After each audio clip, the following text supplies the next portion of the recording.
Turning muscles into dollars with special guest Hensley Ellefritz on today's episode. Today's episode is brought to you by Builderall. They are my favorite all-in-one solution for your online business. Everything you need to start your online business, from landing pages to emails to selling your first products, all without breaking the bank. Find out how Builderall can help you grow your online business at servenomaster.com/Builderall. Are you tired of dealing with your boss? Do you feel underpaid and underappreciated? If you want to make it online, fire your boss and start living your retirement dreams now, then you've come to the right place. Welcome to Serve No Master Podcast, where you'll learn how to open new revenue streams and make money while you sleep. Presented live from a tropical island in the South Pacific by best-selling author Jonathan Green. Now, here's your host. Now, this is an industry that I've always been interested in because it's where a lot of people start their entrepreneurship journeys. And a lot of people start thinking, oh, I know about fitness, so I'll teach other people fitness. And they start working for another gym and realize, oh, I'm getting $8 an hour while they're charging $50 an hour for my personal training. I got to go out on my own. But there's this part that I think is the hurdle for a lot of people, which is the sales process, which everyone wants to do what they love, not sell what they love. And that's the biggest hurdle. So I'd love to know how your journey began and how you became passionate about sales in fitness. Yeah. I think sales is not easy, but it was an easy niche for me to carve into because it's something that not a lot of people like, frankly. So I was one of those weird people that always knew I wanted to be in this industry, but obviously health and wellness has completely transformed over the last 10 years, and it's even accelerated post-COVID. So wasn't initially sure what that would look like for me. So started just checking people in at a front desk at a gym, and from there grew in rank, found my momentum in sales, and then went on to build out sales models for Pure Barre and then most recently Club Pilates. So when I came on, they were at about location 100. And then when I left, we were at about 700. So really figured out, especially as Club Pilates became exponential and they took on Pure Barre and Row House and Cycle Bar and 10 of these other fitness brands, saw what worked and what didn't when it came to selling fitness, and became really passionate as 1 out of every 3 studios was closing during COVID at bringing what I knew worked to independent studio owners and fitness entrepreneurs.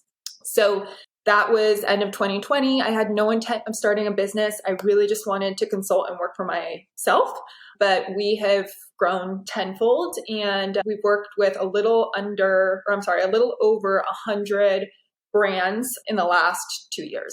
So having worked with so many brands and going on this journey of your own where you suddenly were almost forced into entrepreneurship in a way you weren't expecting, what are the most common mistakes that small businesses are making? Oh, I love this question. I think understanding firstly and selfishly as an entrepreneur and as a business owner, what you want your role to be in the business. Because so many of us go into it wanting to focus be in the business, right? And that's why we break off and do it on our own. And then as you grow and scale, you're focusing more on growing the business versus actually interfacing with clients or interfacing and selling your product. And so I was forced into this decision-making process about 3 months in of, did I want employees? Did I want to grow for the sake of growing, or did I want to keep it really small? And within this agency tight climate that we had created, what was my role going to be? And I think as fitness entrepreneurs, so many of the clients that we work with are really passionate about fitness. They're really passionate about teaching fitness. They're not as passionate about selling, right? And getting those people moved on to a membership model and telling them, hey, you have to pay $500 in order to continue working with me. And so being able to build those models and build those processes in a way that maintains the integrity of the client and of their product, but makes them feel confident in selling and empowered to be able to sell their product without sacrificing their voice and sacrificing their brand integrity. It's something we're really passionate about, and it's something that this industry really desperately needs. Now, you're onto something that I've always found interesting. A lot of gyms, their business model is to sell a ton of memberships in January to people they know are never going to come back. Like they couldn't actually, if all the people had memberships came at the same time, the gym couldn't handle it, right? There's this like averages thing. And that's the model for a lot, especially of the larger national chains, right? They don't want everyone to show up. They lock people in these long contracts. And I think that independent operators are pulling away from that, right? They hate that business model. And so they go in the opposite direction, right? Of like, oh, just pay when you show up or quit anytime. And they are rejecting the same way a lot of people, when they think of sales, they think of the used car salesman, right? They think of someone selling people stuff that doesn't work in a dishonest type of selling, rather than thinking about the actual product, right? The solution is really what you're selling, not yourself. And if you can make someone's life better, they live longer, they can spend more time with their kids, that's really valuable. But it is hard for a lot of people in sales, whatever industry, to ask for what they're worth or what the solution is worth. A lot of people start really low, $7 an hour, $10 an hour, even though that's 1/5 of what their previous employer was charging. How can people accelerate that process and get away from the I have to charge really low because it's all my customers can afford mindset, and instead charge a number that allows them to continue running the business? Because if you charge too low and you go out of business, it doesn't help anyone. Yeah. Yeah. I think what all of us need to be empowered and remember, especially if you've been in this game long enough, is that you're selling something that people not just want, but something that people need, and they need it specifically from you. So the example I like to use is when you go to the doctor and they tell you, hey, we've identified you have XY disease, you need this specific prescription, right? You need to take this pill every morning for the rest of your life, let's say. That's very different than, oh, you're hurting, here's a handful of oxycodone or something. Take it as you see fit. So especially in the health and wellness space, whether you like it or not, we are proactive, preventative health technicians, right? Your clients are looking to you for the same guidance and direction as they would a doctor. And so it's important for you in whatever you're selling to position it as the solution to a need that you've identified. And if you haven't identified that need, then absolutely you can't afford to charge even $7, right? Because the consumer doesn't know why they should be purchasing something from you for $7. But if you've done a good enough job of doing that needs analysis and finding that common foundation and really understanding, all right, here's the problem, here's what I can provide, and this just happens to be the price point to get there, you win every single time when you're dealing with emotion versus logic. And that's what we're doing. We're selling livelihood. We're selling longevity. We're selling lack of stress. We're selling relaxation, right? And all of those are, again, if I can understand what makes Jonathan tick and what's preventing him from living a more fulfilling life, and then I provide the solution for that, likely he's willing to pay a higher price point than I'm charging today. Yeah, I think that there is a lot missing when people are especially trying to sell fitness, because there are so many reasons for people to go to a gym. A lot of gyms really focus on, like, for at least 3 to 6 months a year, it's all about getting your beach body back, without realizing that that's such a small segment of the market, right? Like, I spend a lot of money on fitness. I have a personal trainer. My personal trainer lives in my house now, so we can watch everything me and my wife eat because we're on like a major kick. And it's not because I want to be better looking. I've got 4 kids, married for 10 years. I want to be around when they get married. It's about longevity for me, right? The things I'm measuring are very different. And it's very interesting because I always look at marketing. It's so often we forget people have a lot of other reasons why they want to lose weight or get healthy. And sometimes, yeah, it's looking better, like when you're 18, 25 maybe, but there's a lot of other reasons. So I always pay attention to people that have a more sophisticated marketing or pay attention to those other motivational reasons. Like I was in terrible shape and I lost a ton of weight when I couldn't keep up with my kids. I was like, my 1-year-old can outrun me. That's not good. I don't want that. Like, I need to be the alpha in the house or these kids are going to take over. So those were things that were going through my mind as I enter my late 30s and 40s. So how can people who are in fitness and in this industry or in any industry start to have a deeper understanding of their customers so that they can match the right needs? Because I'll give you a great example about me is that there are 2 ends of the spectrum gyms where I live. One is in a 5-star resort and it feels like you're exercising in a spaceship. And after you use it, you have to flip over a disc to let them know to clean it before the next person uses it. And while you're working out, they bring you glasses of water. I hate it there. I hate it so much because, like, it doesn't feel real. The gym I go to is one where you only have to clean up the bench if you bleed on it. It's the complete opposite end of the spectrum. It's where all the bouncers who work on all the different places exercise. So everyone there is massive.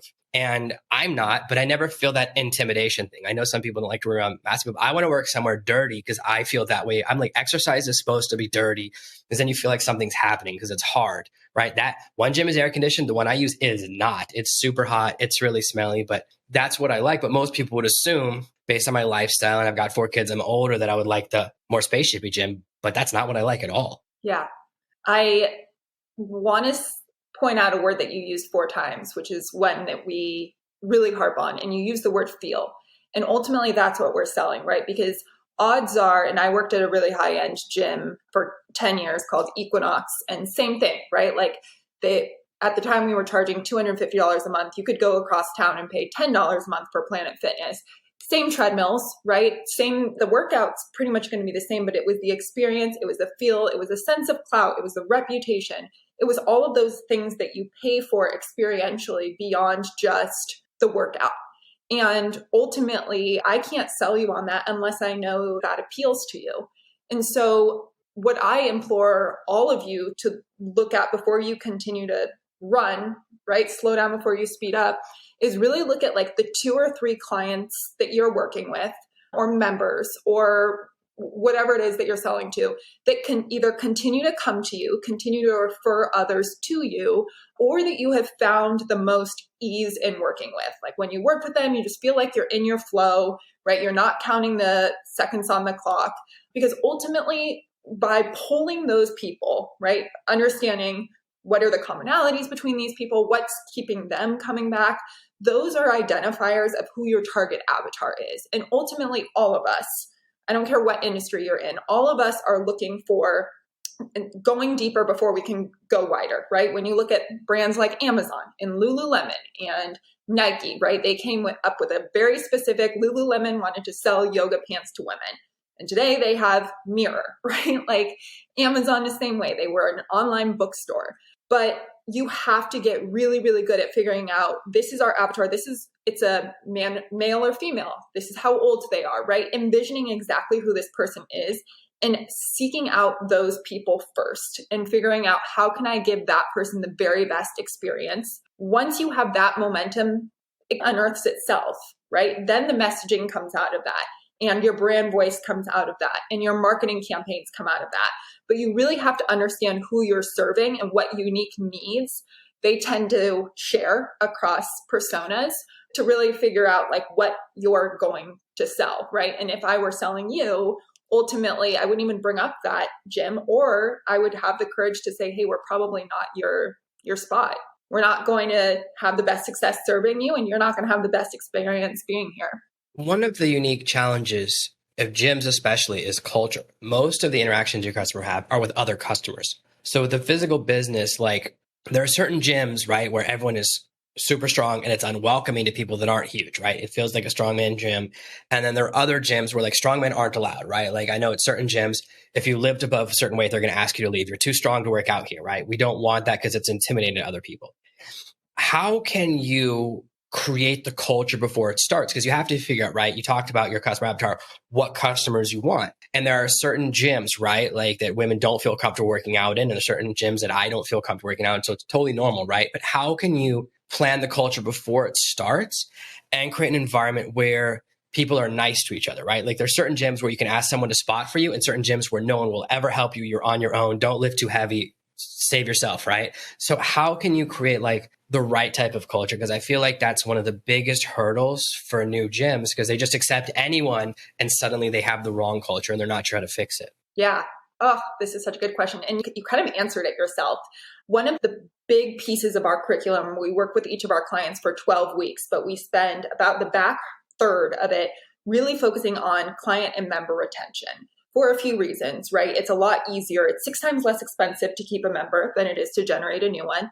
It's a hell of a lot more fun, right? To just see that person and continue cultivating a relationship with them versus working leads from the top of the funnel. And ultimately, those are the people that are going to bring in other like-minded individuals that help you grow this thing organically versus having to continue spending marketing dollars. So if I rewind, when I was running sales for Club Pilates, we looked at the studios that had high retention rates, right? Members that were staying 1.5 to 2 years versus those that were cycling through. The average tenure might have been 3 months. What were they doing differently? And we adapted that to what we knew worked across the industry. And again, over the past 2 years, we've continued to make tiny tweaks, but I would say by and large, it is how the member is onboarded that is going to translate into their perception of how they see your gym or your business as fundamental in their life long term, right? So if I onboard you, Jonathan, and say, hey, if you join today, I'll waive the first month of membership. And that's the reason that you join. There is no foundational value there. So that when you tell me, you know what, I'm not seeing the results, I'm going to go ahead and cancel, I'm grasping at straws to get you to stay. Versus if you tell me, hey, I've been shopping around gyms, I'm not feeling comfortable anywhere. Everyone is scrolling on their phone when they check me in, right? And I ask these needs assessment questions. I, first of all, should be recording all of that. And we call that, that whole emotional goal. But then when I present, hey, if you do join today, we'll go ahead and waive that next month or whatever it might be. That's just the icing on the cake. That's not the decision maker.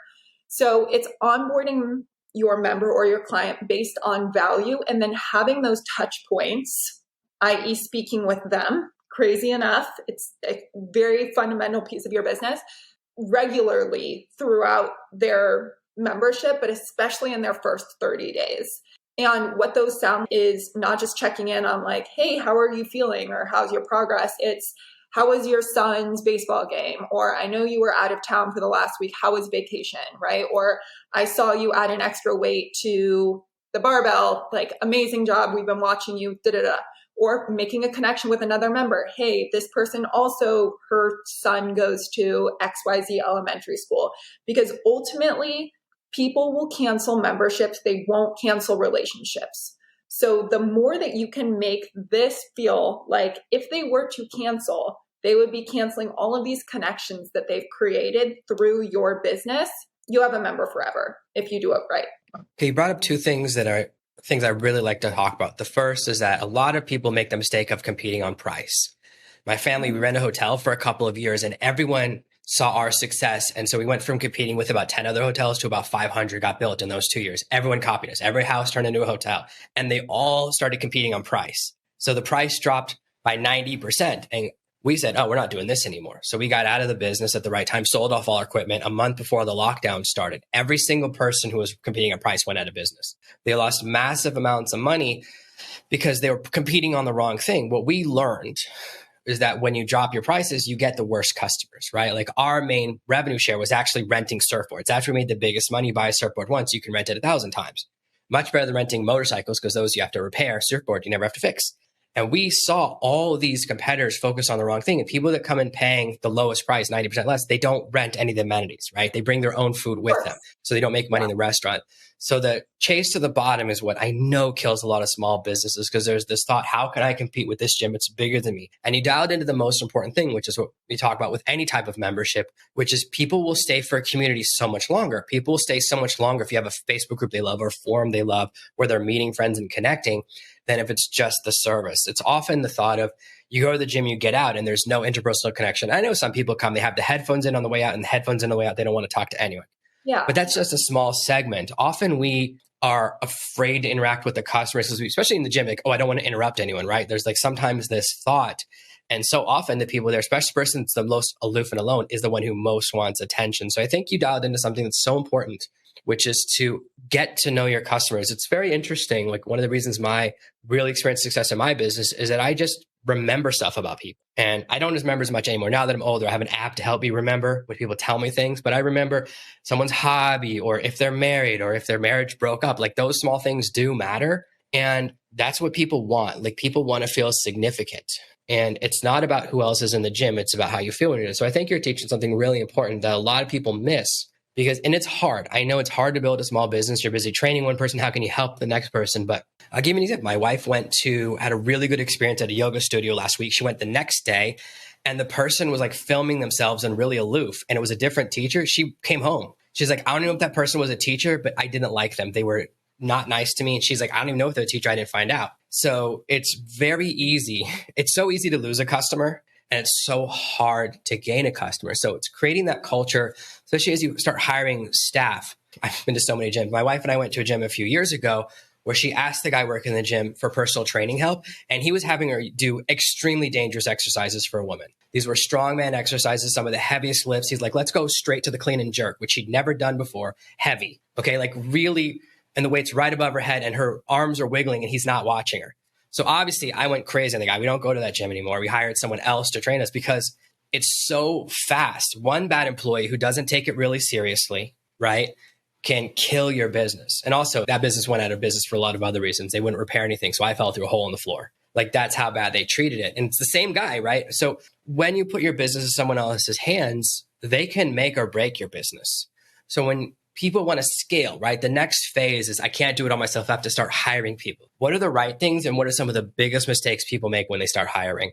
Oh, this is so important. Yes, I think going back to my initial point, first of all, I'm so sorry. I think that your experience is why this industry has such a bad stigma and we're trying to move away from it. But I'm sorry that you had the unfortunate circumstance that you did. And I think it's more proof that the more involved you are as a business owner, clients and customers know. They really do. So the more involved and interfacing you can be with your clients, the more successful your brand is going to be long term. And I don't care what kind of business that is. I think that's pretty universal.